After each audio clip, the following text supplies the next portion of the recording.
Hey everybody, Brett from AstartesGaming here, back with some more King of Dragon Pass. So before we get started today, I just want to apologize if I come off a little bit flat today. I've had a very long day, so yeah, I'll just leave it at that. But if I feel like I'm coming off a little bit flat, that's why. So we are in sea season, which means that we can do some trading.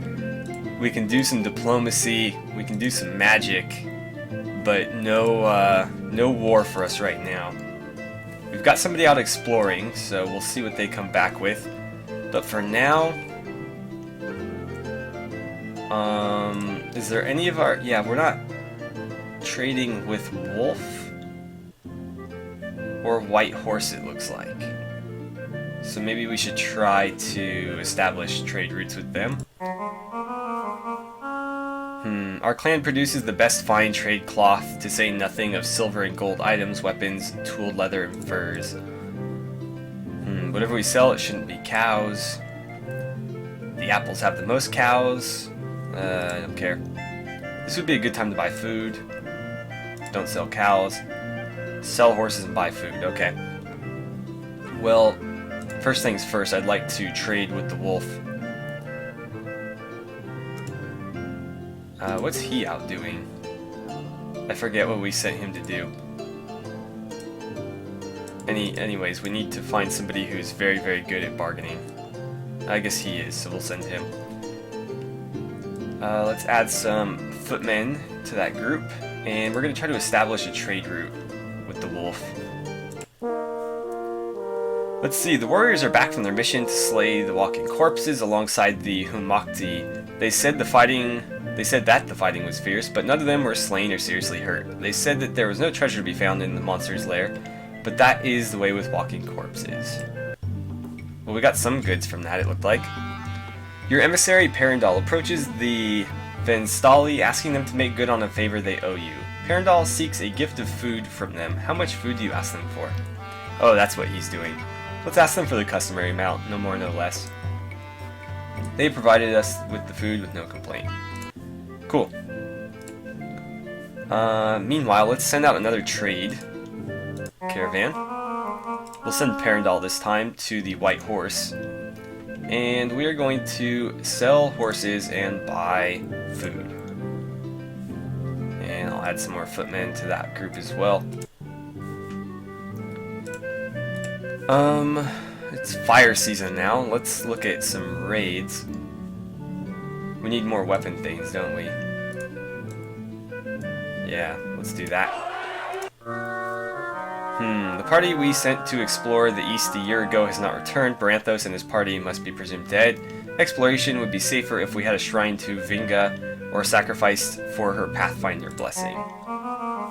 Caravan is back from the wolves. Although I made a small profit, I could not convince them to set up an ongoing trade relationship. The wolves were recently overflown by 3 dragons and were concerned. Ooh, that's not good. 8 horses for 88 bushels of food. They have more cows than we do, okay. And we're being attacked by horse spawn. Great. Let's try to skirmish with them and drive them off.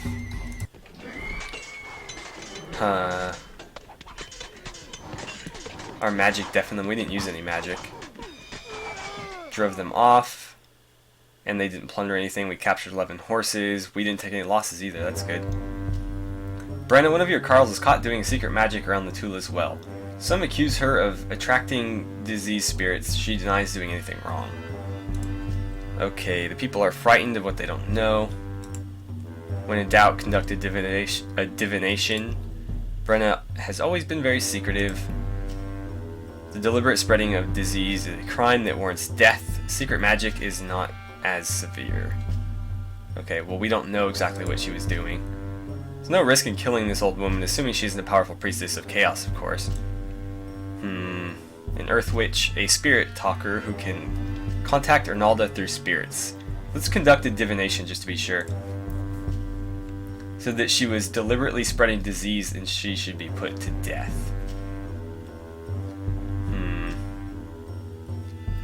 Let's outlaw her, then see that she is killed then. Uh-oh. We sent one of the weapon things after her. He hit her quickly and Brenna died without making a sound. Afterwards, there was a run of bad luck and valuables turning up missing. People began to wonder if Brenna had been innocent after all. Well, we did what our ancestors told us to do. Right, so raiding. Who do we want to raid? I think we're going to continue to hit the molding here. Try to drive them off. I'm going to send 20 weapon thanes, 180 footmen, and 40 auxiliaries. And we'll call on the wolf to join us. Alright. Oh, wow. Let's go ahead and kill as many as possible. No, let's plunder.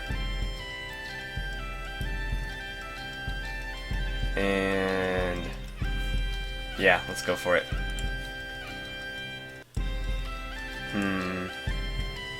Alright, so the Nari charge hit us before we could shift our lines. Hjord was blasted to the ground by enemy magic. Now he is surrounded by Nari warriors. They are too busy fighting to realize that he has slipped into their ranks. What should Hjord do?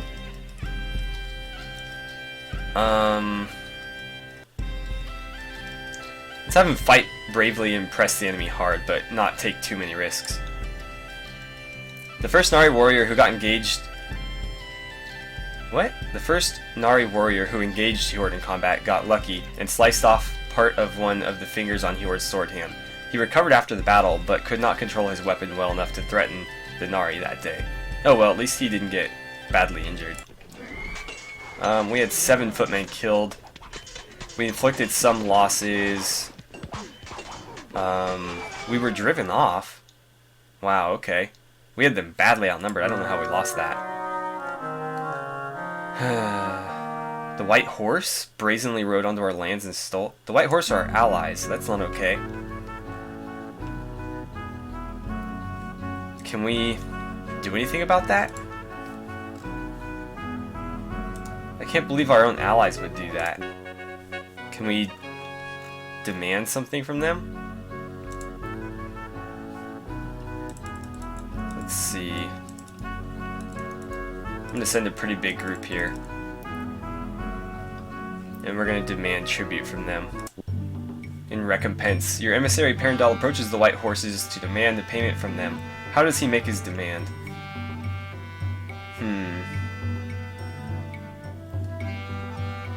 Let's see. I don't need to tell you what will happen if you fail to meet our demands.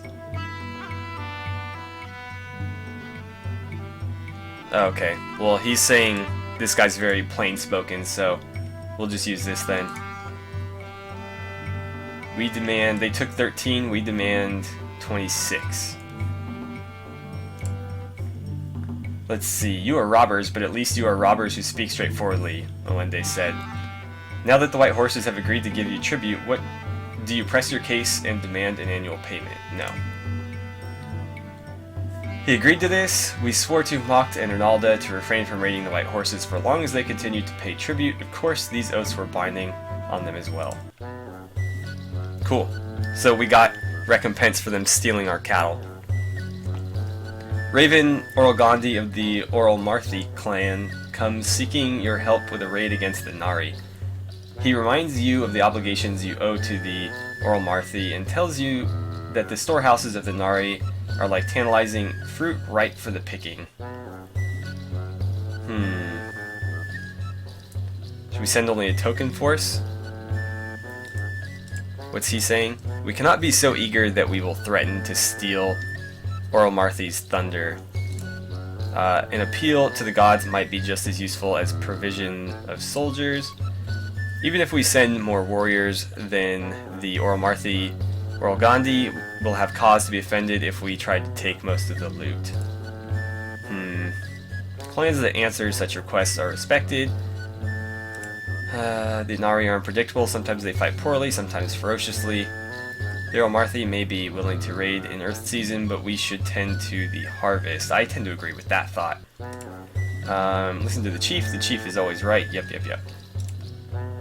Send a token force. Let's do that.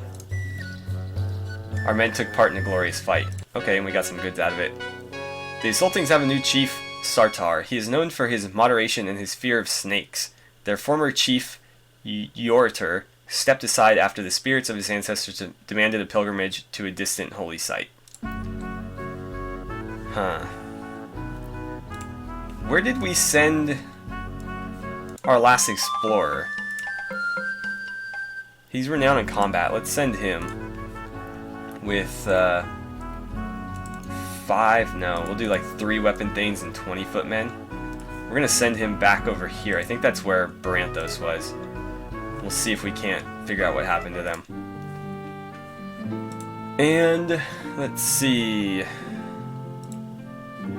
It is dark season. Maybe time for a hero quest? We do have 1 magic. Oh, we have negative magic. Never mind. Never mind. We're not gonna do that. The farmers are still discontented, huh? He thinks we should give them some wealth.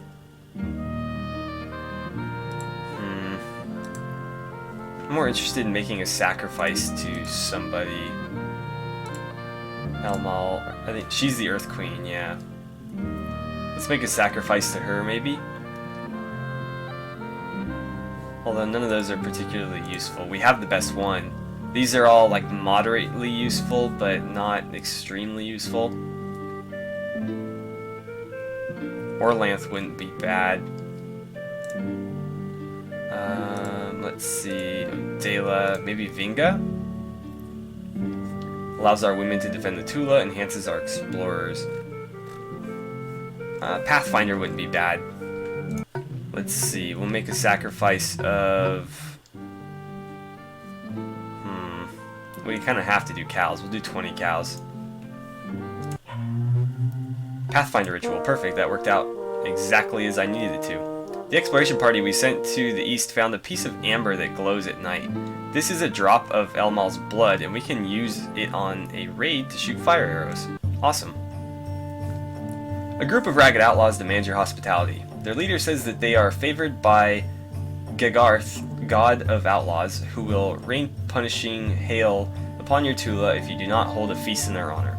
If you do not give us your finest ale and your choicest meats, Gagarth's hail will flatten your crops, kill your sheep, and wound your children. The people are angered by the boldness of their demands. Never trust a group where the woman does the talking. The moldings have annoyed us many times. The people will cheer us if we send these wretches to vex them. I like his plan. Let's go with that.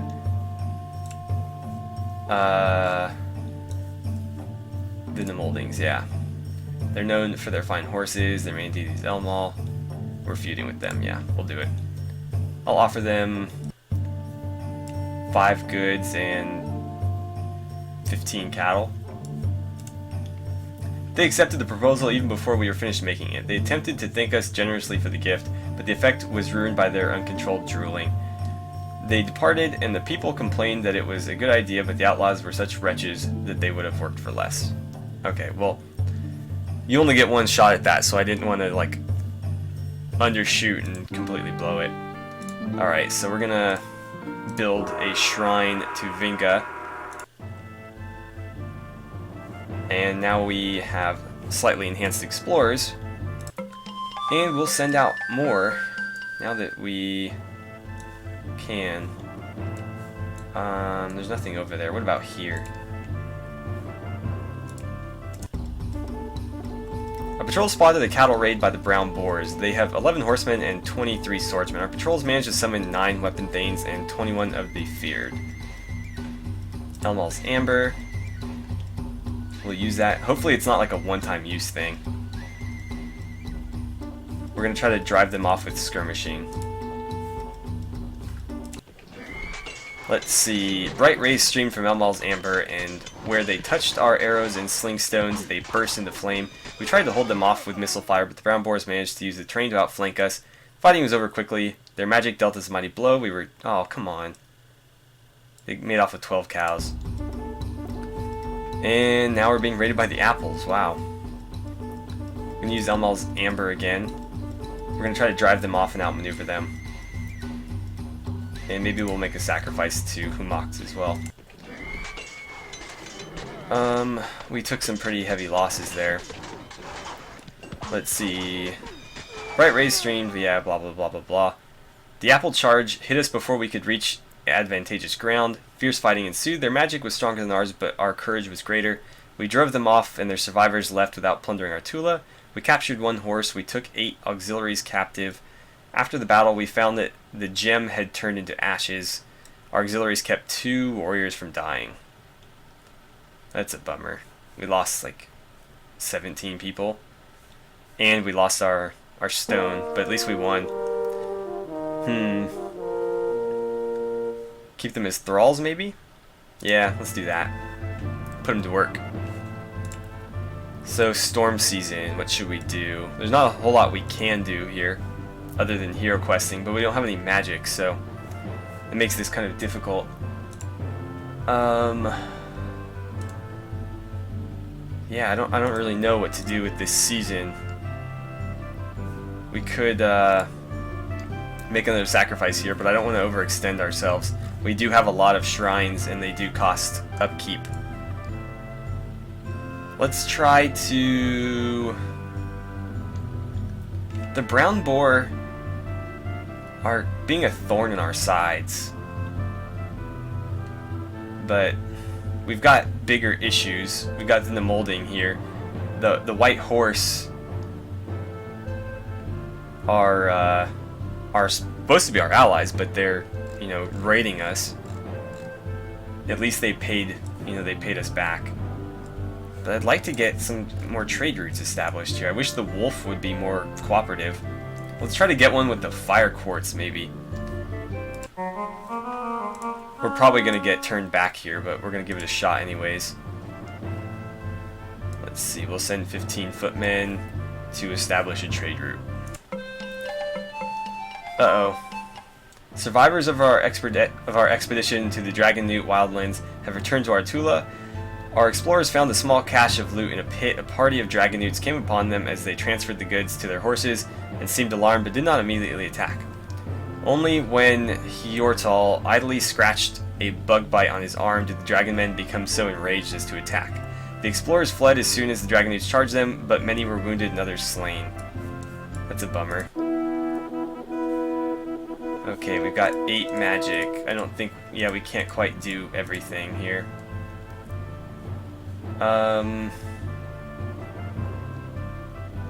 Let's leave 1 in reserve and we'll put 1 into quests. Our caravan's back. They agreed to trade with us on a regular basis. Cool. And they're wealthy, so even better. The Storm Bull was furious with us. We can expect wild gales, and punishing storms is evidence of his wrath. Worse, our war magic will suffer for years to come. Okay, so Hjord died of old age. I don't know who that is. Oh, I know who that is, actually. That was the guy that we just had an event with in that battle. Right, sea season. Let's do a quest now that we have some magic. Lancor Mai finds the truth. I think we've already done that one. Null defeats the tribe. Elmal guards the stead.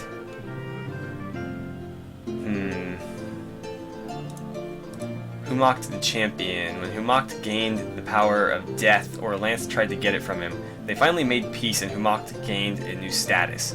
This quest can gain a treasure, bestow Humocht's blessing in battle, defend against undead, reconcile the weapon thanes, or strengthen the quester. This can reconcile the farmers. Maybe we should do that. Yeah, let's do that, and we'll have the fire courts maybe help us. Reforming bandits and outlaws. Female chieftains.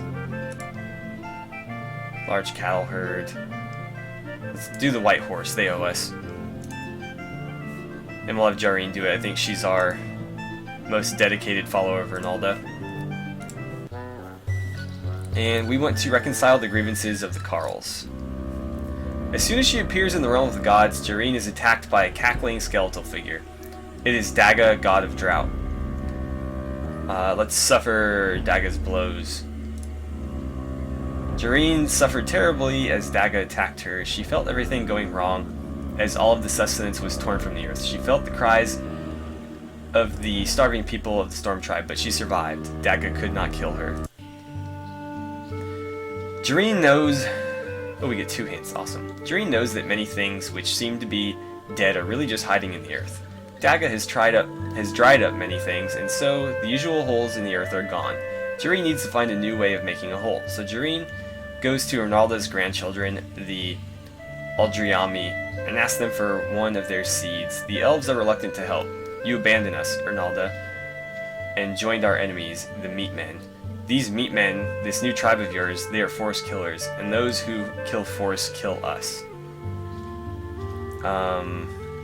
Let's remind them that the drought's going to affect them too, and their trees.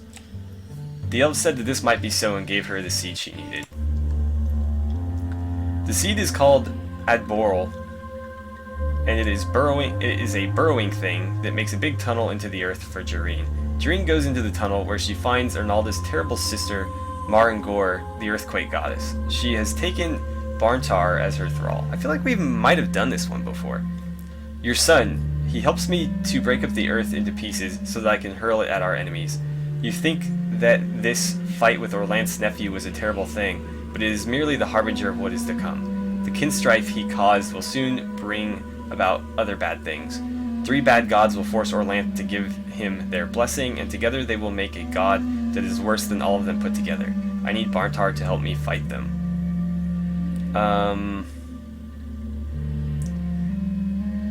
Well, without him, there won't be any reason to fight. Marangor replied, you're right, we cannot let starvation claim the Storm Tribe before the darkness comes. There will be enough starvation as it is. I will return your son to you. Jareen goes further into the tunnel where she finds the caravan of Arnalda's terrible aunt, Tai-Kor-Tek. Yeah, I definitely think we've done this before. I remember that name. Goddess of the dead. Tai-Kor-Tek has been collecting dead souls in her cavern. During the Troubles, Daga, Aralda, and Ezra wandered in, seeking protection. Jareen asks Tai-Kor-Tek to release the 2 bountiful goddesses, but Tai-Kor-Tek refuses. What comes into my realm cannot come out again. I cannot set a bad precedent now and just let out anyone who has a good reason to leave. Very bad times are coming. The halls of the dead will soon be filled to bursting with the slain. Huh. Well, Ezra and Aralda will disturb things here, making life where there should be death. Tai-Kor-Tek relented and returned Ezra and Aralda to Jareen.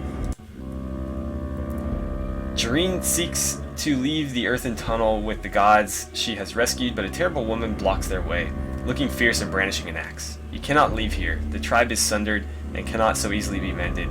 Your man committed kin strife, and so I, who have not been born yet, have been charged with the task of keeping the broken things broken. I think this is where we got stuck last time. Let's use one of our hints. I myself will come to the place of the dead, and you will seek to avenge me. I think that's what we used last time, and it didn't work. Do we dare try it again?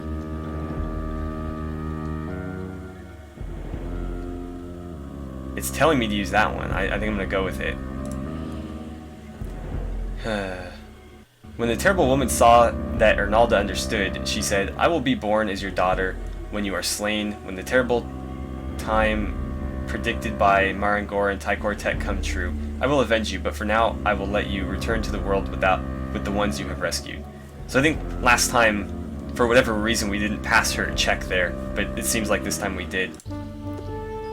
Jareen returns to the land of the mortals. Her quest is a successful one. The Carls were reconciled to the clan again amid the relieved weeping of all the clan. So let's see, how are we doing here? Clan mood is splendid. The farmers feel unshakable. Awesome. The weapon things feel resolved. Well, I think that's where we're going to leave it, on a very positive note. Now that the farmers are, I think that's probably the highest mood that they can possibly be in, and obviously the clan mood overall is pretty high as well. The last couple episodes we were sort of ending on, you know, one down note after another, and we've finally seemed to turn it around, at least for the moment. So, as always, thank you guys so much for watching. If you enjoyed the episode, don't forget to like and subscribe. Please feel free to share my videos however you guys see fit, and I will see you guys back here for the next episode of our King of Dragon Pass Let's Play.